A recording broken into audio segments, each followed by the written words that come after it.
Under 17 में। तो अचानक से पोल गिरा और उसके ऊपर गिर गया और उसकी मौके पर ही मृत्यु हो गई। तो पूरे देश में नेशनल मीडिया ने इसको कवर किया। पूरे देश में खिलाड़ी सकते में है कि ऐसे स्पोर्ट्स इंफ्रास्ट्रक्चर अगर होगा तो फिर क्या होगा देश का। मतलब प्रैक्टिस करते समय बच्चे की ऐसे अचानक घटिया मटेरियल लगे होने की वजह से वो पोल गिर गया। मैं खुद स्पोर्ट्स लवर हूँ, मैं स्पोर्ट्स मंत्री भी हूँ पंजाब का। NBA देखते हैं, हम फॉलो करते हैं, जो सबसे बड़ा बास्केटबॉल का प्रीमियर लीग है, जैसे हमारे IPL है। अमेरिका में NBA जिसमें 1.5 क्विंटल के प्लेयर हैं। शकील ओनील, लेब्रॉन जेम्स, बड़े बड़े प्लेयर हैं। केविन ड्रायंट 1.5 क्विंटल के 7-7 फुट के 7.5 फुट के कद हैं, 1.5 क्विंटल का उनका वजन है। वो ऐसे लटक जाते हैं। वहां तो कोई ऐसी घटना हुई नहीं। कैमरा पीछे कर ले भाई तुम अपना। अगर हमारे बच्चे, आम घरों के बच्चे ग्राउंड में जाते हैं तो ग्राउंड से उनकी लाश वापस आएगी क्या? इसके लिए जिम्मेदार कौन भेजेगा फिर अपने बच्चों को ग्राउंड में? वैसे तो बहुत एडवर्टाइजमेंट करते हैं बच्चों को खेल की तरफ, युवाओं को खेल की तरफ प्रेरित करो। क्या ऐसी घटनाएं प्रेरित करेंगी? इस गांव के मेरे पास लिस्ट है। इस गांव से 47 से ज्यादा प्लेयर हैं, जिसमें से इंटरनेशनल प्लेयर हैं। कोई 8 टाइम, कोई 5 टाइम्स, 2 टाइम्स इंटरनेशनल पार्टिसिपेशन है, नेशनल पार्टिसिपेशन है बास्केटबॉल जैसी गेम के लिए। तो एक गांव में कई बार किसी इलाके में किसी न किसी स्पोर्ट्स का कल्चर डेवलप हो जाता है। यहाँ बास्केटबॉल का हो गया, कहीं किसी इलाके में कुश्ती का है, किसी इलाके में बॉक्सिंग का है, किसी इलाके में हॉकी का है, ऐसी पंजाब में है। तो अगर हमारा बच्चा ग्राउंड में जाके माता पिता को ये रहेगा कि ग्राउंड से वापस आएगा या नहीं, तो इससे ज्यादा इनसिक्योरिटी क्या हो सकती है? ये देश के जो खेल मंत्री हैं, नेशनल स्पोर्ट्स मिनिस्टर, उनको इस बात का संज्ञान लेना चाहिए। पूरे देश में ऐसे ग्राउंड जो अनसेफ हैं या इंफ्रास्ट्रक्चर जो अनसेफ है, उसकी जांच होनी चाहिए। अभी हमें कॉमनवेल्थ गेम्स मिल गई 2030 में। तो पिछली जो कॉमनवेल्थ गेम्स हुई थी उसमें क्या किरकिरी हुई थी? पुल गिर रहे थे, स्विमिंग का पूल का पानी लीक हो रहा था, और जिम्नास्टिक के जो बने होते हैं वो इंफ्रास्ट्रक्चर जिम्नास्टिक का वो गिर रहा था। तो क्या ऐसी उदाहरणें अभी भी पेश हो रही हैं? तो क्या हम विश्व गुरु बनने के लायक होंगे फिर इससे? ये देश के प्रधानमंत्री जी को, देश के स्पोर्ट्स मिनिस्टर को ये इस बात का संज्ञान लेना चाहिए। मान साहब, हरियाणा गवर्नमेंट कहती है कि देश में उसकी सबसे अच्छी खेल नीति है। ये खेल नीति बताइए आप, ये दूसरी घटना है, ये पहली नहीं है। एक बहादुरगढ़ में हुई है इससे पहले घटना, 2 दिन पहले। मतलब 3 दिन में 2 बच्चे हमारे नेशनल प्लेयर वो चले गए दुनिया से। क्या कारण? पोल गिर गया। पोल क्यों गिर गया? सीमेंट या क्वालिटी उसकी जो है वो अप टू मार्क नहीं होगी। तो मतलब ये खेल नीति है। मंत्री साहब, हरियाणा के मंत्री कह रहे हैं कि यहाँ पर खेल नीति बहुत अच्छी है, लेकिन पंजाब की जो खेल नीति है कुछ भी नहीं है ना खिलाड़ी। सर, ये बातों पे क्यों पड़ रहे हैं? वो पंजाब अच्छा है, हरियाणा अच्छा नहीं है। आप ये बता दीजिए कि ऐसी घटनाएं जो होती हैं, मतलब ये क्यों हो रही है? मैं नहीं कहता कि खेल नीति अच्छी होगी, यहाँ पे ठीक अच्छी होगी, लेकिन हमें रिजल्ट तो दे दीजिए। अब ग्राउंड से बच्चे की लाश आ रही है तो इनको पूछ के देखिए उनके पिता को खेल नीति कैसी है।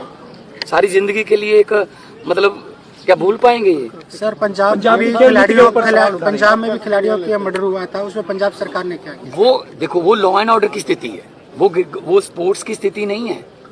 देखो, चोट और खिलाड़ी इकट्ठे चलते हैं। कबड्डी में चोट लग जाती है। कहीं हमारे प्लेयर थे रमन लांबा, और ऑस्ट्रेलिया के क्रिकेटर थे फिलिप, बाउंसर सर में लग गया, मृत्यु हो गई। जब ग्राउंड में देखते हैं कोई हार्ट अटैक आ गया, वो ऐसा चलो once in a blue moon हो जाता है। लेकिन ये तो अकेला ही प्रैक्टिस कर रहा है। पहली बार उसका हाथ टच नहीं हुआ, दूसरी बार हाथ टच हुआ तो सीधी मौत उसके सीने पे आ गई। अच्छा, पंजाब इस पे मैं कोई राजनीति नहीं कर रहा हूँ। आपकी क्या इस पे डिमांड? ध्यान देना चाहिए। आपकी क्या डिमांड है? पहली बात तो ये कि सारे देश के ग्राउंड का इंफ्रास्ट्रक्चर जो है, जो स्पोर्ट्स मिनिस्ट्री है, वो हमें भी लिखे, मैं भी स्पोर्ट्स मिनिस्टर हूँ, हमें लिखे कि आप हमारे अप टू मार्क जो ग्राउंड है उनका रिपोर्ट दीजिए। मैं भी अपने अफसरों को, हम तो चलो अपने आप करते रहते हैं, पूरे देश में से अभी दोबारा कोई ऐसी घटना ना हो। परिवार यही चाहता है, इनको 5 लाख दे दो, 10 लाख, बच्चा वापस आ जाएगा। अभी इनके बच्चे के जो साथ खेलते बच्चे, वो कहते ग्राउंड में जाने को दिल नहीं करता, कैसे जाएंगे बच्चे? तो अगर स्पोर्ट्स में नंबर 1 बनाना है, कॉमनवेल्थ की जो हमें मेजबानी मिली है उसको अगर दुनिया में पुराना जो लगे हुए दाग वो धोने हैं, तो कम से कम ऐसी गांव के स्टेडियम की तरफ ध्यान दिया जाए। उन्होंने चिट्ठी भी लिखी हुई है बच्चों ने इसी ग्राउंड के बारे में कि जी ग्राउंड की हालत ठीक नहीं है। और ये मेरे पास MP लड़का है दीपेंद्र हुड्डा ने 7/11/2023 को पैसे जारी कर दिए थे, 12,30,000 construction of basketball ground sports stadium Lakhan Majra. ये देखिए, आप जूम कर लीजिए इसको। पैसे ही नहीं लगा, कहाँ पड़े हैं पैसे? ये MP लैड का पैसा है। UC कैसे मिल गया फिर? अगर पैसा इस्तेमाल नहीं हुआ तो यूटिलाइजेशन सर्टिफिकेट देता है डिप्टी कमिश्नर, तभी आगे की किस्त आती है MP लैड की। मैं MP भी रहा हूँ 2 बार समूह से। तो ये पैसे अभी कह रहे हैं कमेटी बना दीजिए, हमने ये कर दिया, वो कर दिया। लेकिन अगर ये पैसे टाइम पे ये इस्तेमाल हुए होते तो शायद इस घर में खुशियां होती है। अच्छा, हरियाणा और पंजाब दोनों प्रॉस्पर स्टेट है। की सरकार हरियाणा की, हमने पूछा था कि पंजाब के मुख्यमंत्री यहाँ पर पूछे, उन्होंने कहा कि आए परिवार को सांत्वना दे, लेकिन राजनीति मैं बिल्कुल नहीं कर रहा हूँ राजनीति। मैंने क्या राजनीति कर लिया? क्या करते हैं? मैं आ नहीं सकता। मैं स्पोर्ट्स लवर हूँ। एक खिलाड़ी की ऐसी नकल से जब मैंने वीडियो देखी है, पूरे देश में चल रही है, नेशनल मीडिया में चल रही है, तो मैंने मुख्यमंत्री से कल बात भी की है कि मैं जा रहा हूँ। मुझे राजनीति करनी पड़ी है, मैं उनको कोई नीचा दिखाने या किसी की निंदा, इसके लिए कोई और मंच है, वो इलेक्शन के समय या कोई राजनीतिक रैली में कर लेंगे। लेकिन आज मैं ये मांग करता हूँ, इस परिवार के पास और कोई कमाने वाला है नहीं साथ, और दुखों का पहाड़ टूट गया। सरकारी नौकरी और ऐसा मुआवजा जो कम से कम परिवार इधर उधर की ठोकरें मत करें, खज्जल खुआरी से बचें, सरकारी नौकरी दें इनके।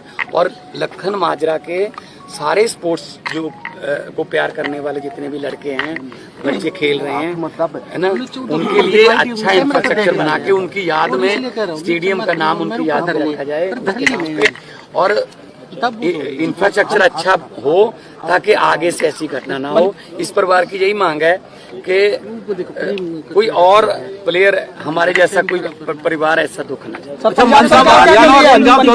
प्रॉस्पर स्टेट हैं। पंजाब सरकार की तरफ से क्या मदद रहेगी? जो कहेंगे, मैं तो मुझे कोई ऐसा नहीं है। मैं अभी इनको परिवार को पूछा है, मैंने बहुत से सीनियर बुजुर्ग लोग भी मिले हैं कि आप मेरी तरफ से, मैं एक स्पोर्ट्स लवर के तौर पे आया हूँ, मतलब ऐसी घटना नहीं होनी चाहिए ग्राउंड में, खास तौर पे ये मैन एरर है, ह्यूमन एरर है। मांग क्या करते हैं आप परिवार की तरफ से? क्या मांग करना, क्या होना चाहिए? एक तो परिवार को नौकरी, ताकि परिवार कम से कम वहाँ जाए, ग्राउंड उनके नाम पे हो जाए, और ग्राउंड का, सारे ग्राउंड का, नॉट ओनली लखन माजरा, जितने भी देश के ग्राउंड हैं, बास्केटबॉल के हैं, चाहे वो कोई स्पोर्ट्स नर्सरी यहाँ से वापस ले ली, देखो है ना, हम नर्सरियाँ बना रहे हैं। नीति आपकी अच्छी नीति है। अच्छा, हरियाणा और पंजाब में ड्रग्स की जिस तरह से बात है, कहीं खेल में वो उस पे बात कर लेंगे।